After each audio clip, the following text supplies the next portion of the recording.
ήρθατε στο Μπρασόφ. Καλώς ήρθατε, παιδιά. Βρισκόμαστε στην κεντρική πλατεία του Μπρασόφ, η οποία λέγεται πλατεία Σφατουλούι και είναι στο ιστορικό κέντρο της πόλης. Η οποία περιτριγυρίζεται από σπίτια του 18ου και 19ου αιώνα, τα οποία λειτουργούν και ως ιστορικά μνημεία. Ακριβώς. Και να πούμε ότι εδώ ήταν μια πλατεία όπου παλιότερα στο Μεσαίωνα, δηλαδή περίπου πριν 400 χρόνια. Μισό λεπτάκι, περνάει κάποιος πολύ ενδιαφέρον τύπος εδώ. Έπρεπε να καταγραφεί. Ναι, ο τύπος περνάει τέλεια, έτσι. Μιλάμε εντάξει. Πολύχρωμο ποδηλατάκι, καπελάκι, μουσικούλα. Να τέλειο. πούμε τέλος πάντων ότι γύρω στο 1600 σε αυτή την κεντρική πλατεία υπήρχε ένας κλειός εκεί στη μέση, ναι. Στον οποίο περιφρονούσαν και κοροϊδεύανε μάγισσες. Εγώ πιστεύω ότι τις βασάνιζαν και τις καίγαν και τις σκοτώναν. Αυτό ξέρω για τις μάγισσες και τους αντιφρονούντες. Η Νίκη εδώ θεωρεί ότι με βάση αυτά που διάβασε, απλώς πηγαίναν αυτοί εκεί, στεκόντουσαν και τους λέγανε όλοι μπου. Βασανίζαν και καίγαν μάγισσες. Όχι, τις καίγανε. Μέχρι το 1600. Τις ξεφτιλίζανε και τις κοροϊδεύανε. Τέλος πάντων, ας πούμε εδώ για ποιητική άδεια, τις καίγαν ζωντανές. Όχι, απλά τις βασανίζανε λίγο. Εντάξει. Λίγο βασάνισμα και μετά τις αφήναν να φύγουν. Έτσι, σαν σχολείο. Δεν ήταν μόνο οι μάγισσες, ήταν και κάποιοι, πώς τους είπες, αντιφρονούντες. Λοιπόν, είχε μάγισσες και αντιφρονούντες, οι οποίοι περνούσαν από μια διαδικασία εξευτελισμού. Όχι, περιφρόνησης. Περιφρόνησης, δηλαδή στεκόντουσαν στη μέση και όλοι λέγανε μπου, βρωμάς. Και... Τέλος πάντων, αυτό το μέρος στο οποίο αναφερόμαστε είναι αυτό εκεί το συντριβάνι, ουσιαστικά που παίζουν τα παιδάκια χαρούμενα και ο κόσμος κάθεται αμέριμνος. Fast track λοιπόν από το 1600, καμένη μάγισσα. Πάμε, κάντε καμένη μάγισσα. Καμένη μάγισσα και τώρα έχουμε λοιπόν κόσμος ο οποίος απολαμβάνει αυτή την υπέροχη πλατεία. Ωραία. Τι να πω. Ωραία πράγματα. Εξελιχθήκαμε τουλάχιστον. Εντάξει, έτσι. δεν είναι πολύ ωραίο αυτό. Ναι. Τέλος πάντων, μια ευχάριστη νότα εδώ είναι ότι είναι Οκτώβριος. Κανονικά έχει παγωνιά, αλλά μας έχει κάνει πάρα πολύ ωραίο ήλιο. Ήταν λες και περίμενε να γίνει vlog για να μας δώσει ήλιο και ζέστη. Και θα σας δείξουμε την πόλη λοιπόν με ωραίο φωτισμό. Ελπίζω να παραμείνει έτσι σήμερα. Πάμε να ρίξουμε μια ματιά στην πόλη. Φύγαμε. Ας αρχίσουμε με το τι γινόταν λοιπόν σε αυτή την πλατεία. Ένας στήλος στεκόταν κάποτε στη μέση της πλατείας, ο οποίος χρησιμοποιήθηκε για την τιμωρία όσων θεωρούνταν εγκληματίες ή ασκούμενοι της μαγείας. Κάποιοι ταπεινώθηκαν δημόσια, ενώ άλλοι αποκεφαλίστηκαν. Και εμείς αμέριμνοι κάνουμε ένα ακροβατικό παρουσιάζοντας τις ομορφιές της πόλης. Αλλά τι να κάνουμε. Η κάθε πόλη έχει τέτοιες ιστορίες. Το Μπρασόφ βρίσκεται στην περιοχή της Τρανσιλβανίας της Ρουμανίας και είναι γνωστό για τα μεσαιωνικά τείχη και το πολύχρωμο ιστορικό κέντρο του. Πάμε όμως να σας πούμε πώς φτάσαμε στο Μπρασόφ. Το ταξίδι μας ξεκίνησε από το Βουκουρέστι. Από εκεί πήραμε το τρένο και το ταξίδι διήρκησε 3 ώρες και κόστισε 5 ευρώ και 90 λεπτά το άτομο. Πάμε να μάθουμε και κάποιες ρουμανικές λέξεις. Ευχαριστώ, mulțumesc. Παρακαλώ, κουπλαζέρ. Mulțumesc. Καλημέρα, bună dimineața. Καλησπέρα, bună ziua. Καληνύχτα, noapte bună.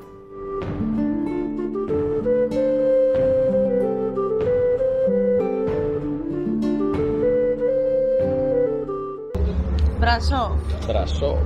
Φτάσαμε στο σπίτι του Airbnb, το οποίο βρίσκεται στο ιστορικό κέντρο και κόστισε 29 ευρώ τη νύχτα.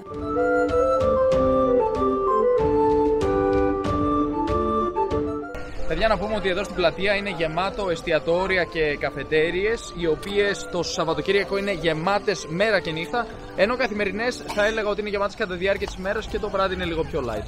Συμφωνούμε? Το βράδυ είναι νέκρα βασικά, να το πούμε και αυτό. Να πούμε ότι γύρω στις 10-11 όλα κλείνουν και υπάρχουν μόνο 1-2 μαγαζάκια για after. Και έτσι, άμα θέλετε να διασκεδάσετε καλά, ελάτε το Σαββατοκύριακο. Αυτή η πλατεία είναι ένα πολύ ευχάριστο μέρος για να κάνεις τις βόλτες σου. Στο επίκεντρο βρίσκεται αυτό το κτίριο, το οποίο παλιά λειτουργούσε ως παρατηρητήριο για τους βαρβάρους. Αυτό που βλέπετε σήμερα είναι σε μεγάλο βαθμό το αποτέλεσμα μιας ανακαίνησης 81 ετών μετά από μια μεγάλη πυρκαγιά που έπληξε τον Μπρασόφ το 1689. Το κτίριο στεγάζει το Μουσείο Ιστορίας του Μπρασόφ.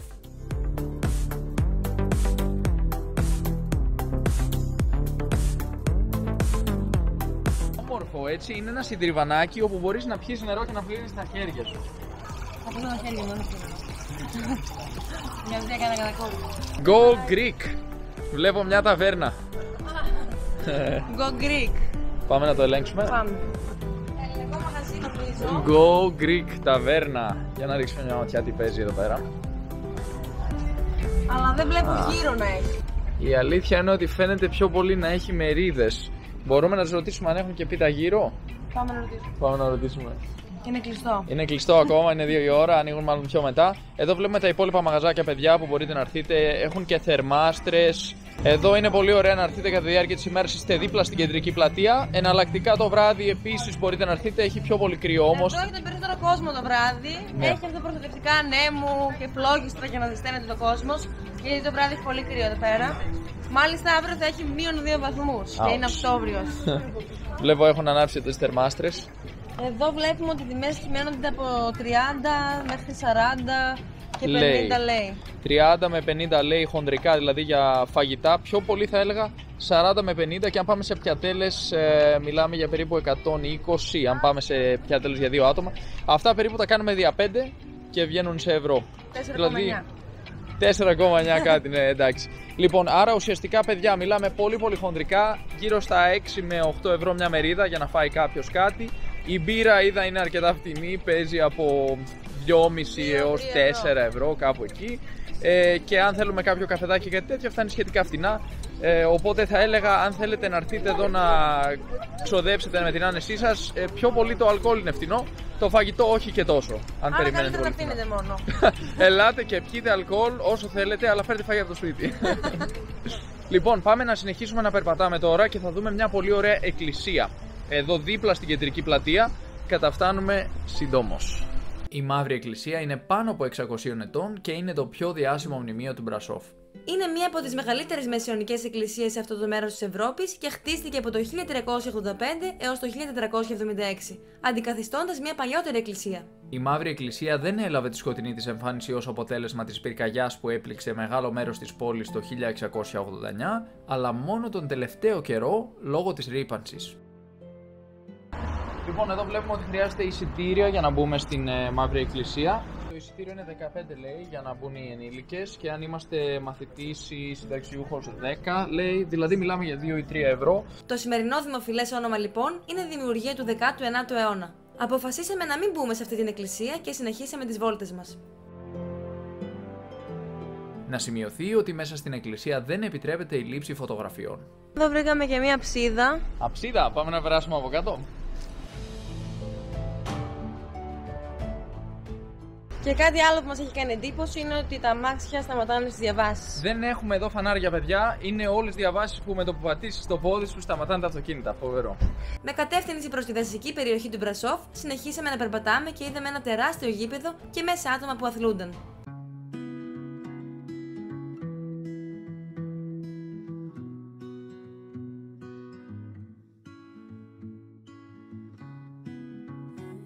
Λοιπόν, παιδιά, να πούμε ότι εδώ έχει ένα μέρος πολύ ωραίο, με πολύ ωραία θέα της πόλης και παρκάκια.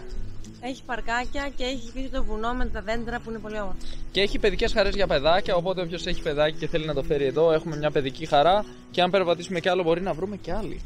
Λέτε να βρούμε κι άλλη. Πάμε να δούμε.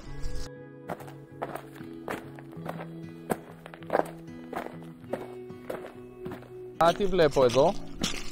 Βλέπω ότι εδώ ξεκινάει το μονοπάτι για να ανέβει στο βουνό Τάμπα με τα πόδια. Άρα λοιπόν περπατάς από εδώ και λέει μάλιστα σε μια πινακίδα εκεί ότι απαγορεύεται να φύγεις από το μονοπάτι. Πρέπει να μείνεις δηλαδή αυστηρά στο μονοπάτι. Όποιος θέλει λοιπόν να ανέβει με τα πόδια, υπάρχει αυτή η δυνατότητα. Εμείς όμως τι θα κάνουμε? Θα πάρουμε το τελεφερίκ. Εμείς θα πάρουμε το τελεφερίκ γιατί είμαστε τεμπέληδες. Όχι, γιατί δεν έχουμε χρόνο. Εντάξει. Είναι 50 λεπτά περίπου μέχρι να ανέβετε πάνω, 40 με 50 λεπτά. Με τα πόδια. Σύμφωνα με την πινακίδα. Αλλά εμείς επειδή έχουμε αποφασίσει να κάνουμε μαθήματα ισπανικών κάθε μέρα μέχρι να πάμε Κολομβία, δεν έχουμε χρόνο. Ακριβώς, έχουμε περίπου άλλες 2 ώρες να δούμε τι άλλο έχουμε να δούμε όσο έχει ήλιο και μετά γυρνάμε να διαβάσουμε, να μελετήσουμε ισπανικά. Τέλος πάντων, πάμε να συνεχίσουμε. Λοιπόν, παιδιά, μόλις διάβασα κάτι πολύ ενδιαφέρον. Λέει για όσους ανέβουν με τα πόδια, λέει μπορεί να συναντήσουν αρκούδες, λίγκες, αγριογούρουνα, αγριόγατα, νομίζω είναι αυτή, και διάφορα άλλα πλάσματα που κυκλοφορούν εδώ, φίδια, ερπετά. Τώρα θέλω να ανέβω τα πόδια. Ναι, μας ψήσανε νομίζω. Αλλά έχετε το νου σας, παιδιά. Μήπως μπορούμε, μήπως προλαβαίνουμε? Δεν νομίζω ότι προλαβαίνουμε, γιατί θέλουμε να δούμε λίγο παραπάνω από την πόλη. Μήπως μπορούμε να κατέβουμε με τα πόδια? Μπορεί να κατέβουμε με τα πόδια, γιατί εγώ ψήθηκα να δω αρκούδα, παιδιά. Κι εγώ. Δεν έχω τίποτε. Φτάνουμε λοιπόν στο τελεφερίκ. Το Το οποίο το τελευταίο τελεφερίκι για να ανέβεται είναι στις 4 και το τελευταίο για να κατέβεται στις 5. Τέλεια. Μας βολεύει γιατί στις 5 έχουμε μάθημα Ισπανικών, άρα θα προλάβουμε να ανέβουμε. Εδώ η τιμή λέει είναι στα 15 λέει ότι είναι 15 λέει. Λέει. Είναι 3 ευρώ δηλαδή το άτομο για να ανέβουμε. Και 3 για να κατέβουμε 6. Ναι, μάλλον. Εκτός να πάμε με τα πόδια.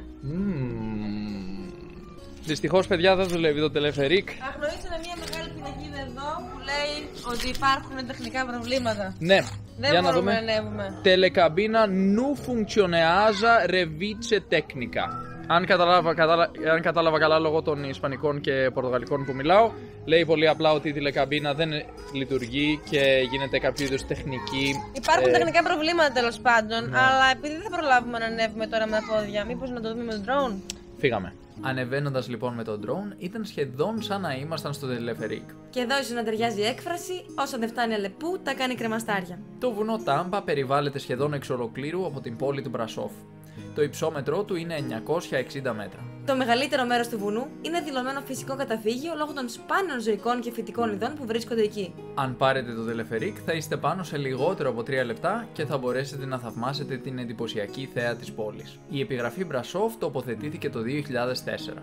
Είναι πλέον το σύμβολο του Μπρασόφ και δίνει στην πόλη το παρατσούκλι Hollywood της Ανατολικής Ευρώπης. Στη δεκαετία του 1950, όταν το Μπρασόφ ονομάστηκε ο Ρασούλ Στάλιν, δηλαδή πόλη του Στάλιν, τα δέντρα κόπηκαν έτσι ώστε το όνομα του μεγάλου δικτάτορα να εμφανιστεί στην πλαγιά του λόφου που βλέπει στην παλιά πόλη. Με τα χρόνια η βλάστηση έχει θολώσει τη λέξη που φτιάχτηκε από τα δέντρα. Ωστόσο, μέχρι σήμερα μπορεί κανείς να διακρίνει τη σήμανση Άλιν όταν έρχεται από το δρόμο από το Μπούρσενλαντ. Εκεί παραδίπλα βρήκαμε και αυτό το πάρκο καλλισθενικής γυμναστικής, το οποίο τιμήσαμε.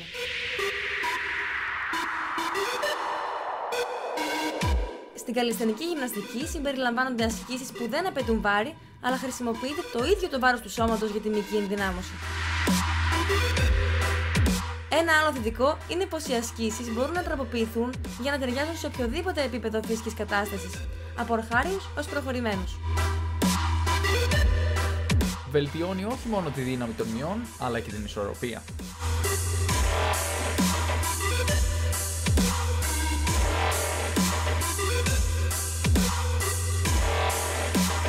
Είτε είναι καλλισθενική γυμναστική είτε οποιαδήποτε άλλη μορφή άσκησης, βάλτε στο πρόγραμμα καθημερινά και δεν θα το μετανιώσετε.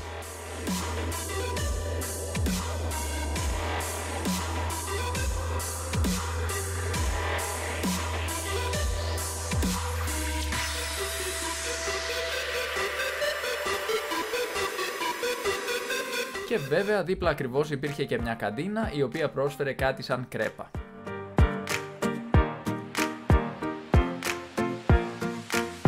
Έχουμε μια κρεπούλα ιδιαίτερη. Η οποία κάνει 12 λέει. Λέει.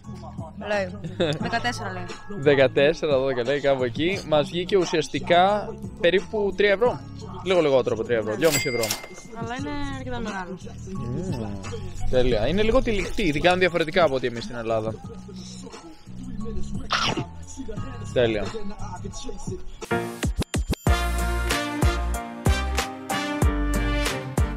Ωραία και αυτή η τυλιχτή κρέπα λοιπόν. Φύγαμε λοιπόν από την δασική περιοχή του Μπρασόφ και κατευθυνθήκαμε προς ένα διάσημο αξιοθέατο της πόλης. Αν σας αρέσει το βίντεο, πατήστε το κουμπί του like και αφήστε ένα σχόλιο. Και πατήστε subscribe για να μας ακολουθείτε σταθερά. Και τώρα λοιπόν θα μπούμε στο πιο στενό δρομάκι του κόσμου. Εντάξει, υπερβολές. Λέγεται Strada Sfori, είναι ένας από τους πιο στενούς δρόμους της Ευρώπης, αν δεν κάνω λάθος. Όπα! Πόσο είναι η διάμετρος? Λοιπόν, παίζουμε από τα 1,1 ως τα 1,3 μέτρα. Παιδιά, είναι 1,60. Λες? Αφού εγώ είμαι 1,60. Ναι, αλλά δεν είναι δεδομένα τα χέρια σου. Με από μύτη σε μύτη θα ήταν 1,60. Εντάξει, μπορεί να είναι 40. Δεν Αλλά δεν είναι 1. Το πλάτος του κυμαίνεται μεταξύ 111 και 135 εκατοστών και έχει μήκος 80 μέτρα. Ωραία. Τέλεια. Έχει πολλά γκράφιτι. Έχουν γράψει κάθε λογής πράγμα εδώ πέρα, όπως μπορείτε να φανταστείτε. Χτίστηκε τον 15ο αιώνα για να μπορούν οι πυροσβεστικές δυνάμεις να διέρχονται μεταξύ μεγάλων οδικών αρτηριών σε κάθε άκρο. Είναι ο στενότερος δρόμος στην Ανατολική Ευρώπη και ο τρίτος πιο στενός δρόμος της Υπήρου.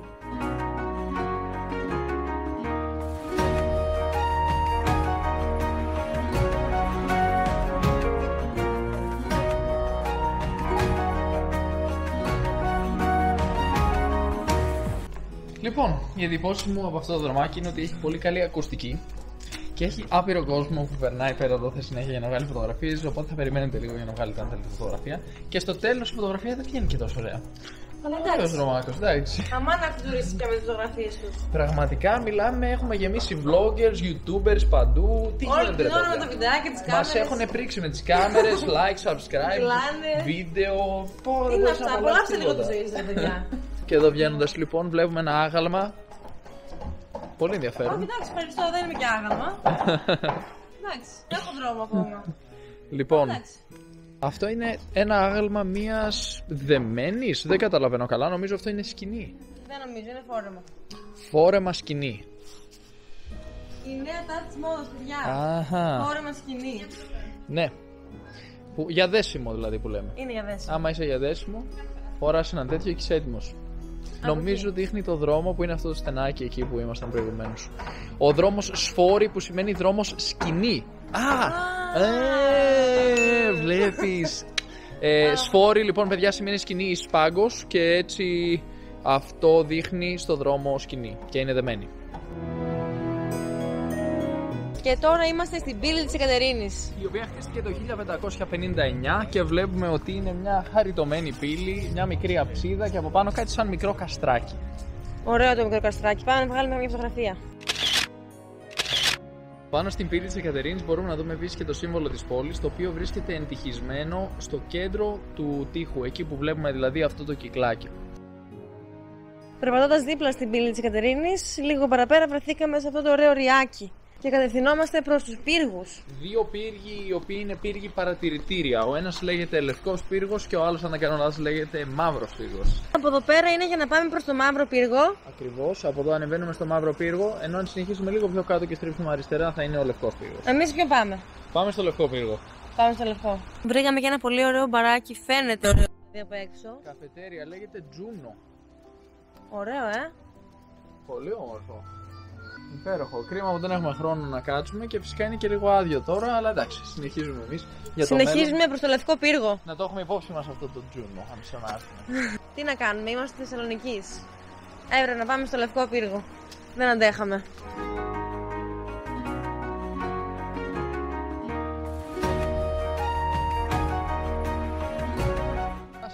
Έχει αρκετά σκαλιά, παιδιά, για να ανεβούμε εδώ. Είναι λίγο απότομα. Αλλά έχει μια πάρα πολύ ωραία θέα. Όλες τις πόλεις μπορούμε να δούμε καταρχήν. Πηγαίνει μέχρι το Τελέφερικ και το βουνό απέναντι. Και εδώ έχουμε την κεντρική πλατεία. Και είναι πανέμορφο, πραγματικά. Βέβαια έχει συννεφιάσει λίγο, δεν έχει τόσο ήλιο. Γενικά το κάνει αυτό. Αυτές τις μέρες, θα έλεγα τον Οκτώβριο, έχει το πρωί αρκετό ήλιο και από το μεσημέρι αρχίζει να συννεφιάζει. Εγώ να πω κάτι. Ναι. Ο πύργος πού είναι? Ο πύργος είναι πίσω μας, νομίζω. Αυτό είναι. Τι περίμενες δηλαδή? Ένα λευκό πύργο, ξέρω εγώ. Ίδιο καρμπόν με το δικό μας. Κάτσε λοιπόν. Για να δούμε εδώ. Αυτή είναι η πίσω μεριά. Πάμε να το δούμε λίγο καλύτερα από κοντά. Ο άσπρος και ο μαύρος πύργος ήταν η πρώτη αμυντική πύργη του Μπρασόφ και χτίστηκαν τον 15ο αιώνα. Όταν φτάσετε στο Μαύρο Πύργο, μπορεί να εκπλαγείτε από αυτό που θα βρείτε εκεί. Το χρώμα του πύργου δεν είναι καθόλου μαύρο. Πήρε το όνομά του αφού χτυπήθηκε από κεραυνό στις 23 Ιουλίου του 1559 και πήρε φωτιά. Για να φτάσετε στον άσπρο πύργο πρέπει να ανεβείτε μια σκάλα 200 σκαλοπατιών που οδηγεί στην είσοδό του. Το ύψος του είναι 20 μέτρα. Η οροφή είναι κατασκευασμένη από γυαλί και προσφέρει στους επισκέπτες μια ιδιαίτερη θέα. Σύμφωνα με την τελευταία ρουμανική απογραφή του 2011, ζούσαν 253.200 άνθρωποι στην πόλη του Μπρασόφ, καθιστώντας την 7η πολυπληθέστερη πόλη στη Ρουμανία. Από εδώ, πολλοί επιλέγουν να επισκεφτούν το κάστρο Μπραν, κοινώς γνωστό ως κάστρο του Δράκουλα, το οποίο βρίσκεται 28 χιλιόμετρα μακριά. Λένε πως η καλύτερη εποχή για να ταξιδέψετε στη Ρουμανία και να εξερευνήσετε τις υπέροχες πόλεις της είναι τον Αύγουστο ή τον Σεπτέμβριο. Εδώ μπορείτε να δείτε και 3 σημαντικές εκδηλώσεις που λαμβάνουν χώρα στην πόλη του Μπρασόφ.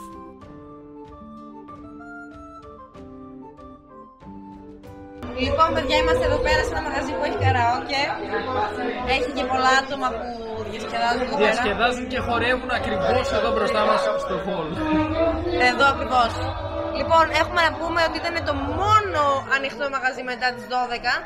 Για καθημερινές, παιδιά, κλείνουν όλα νωρίς, αλλά αυτό εδώ το μαγαζί, αυτό το pub κλείνει πιο αργά, το οποίο είναι πολύ βολικό. Έχει και μουσική καραόκε, πολύ κόσμο εδώ που διασκεδάζει.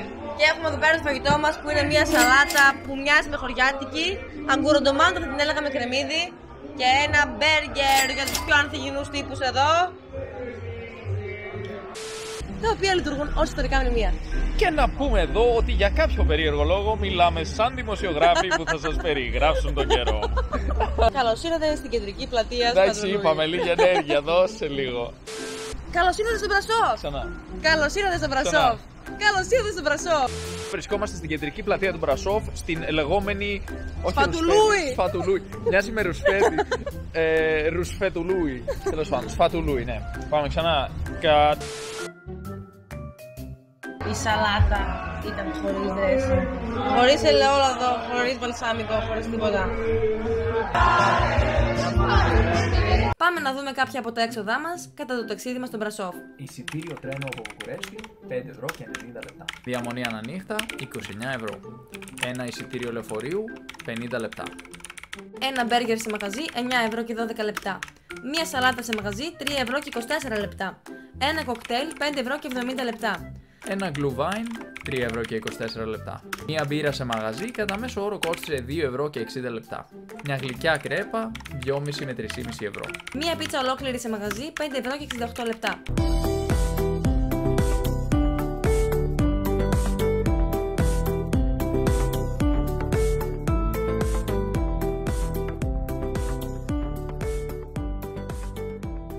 Ciao Cipolla!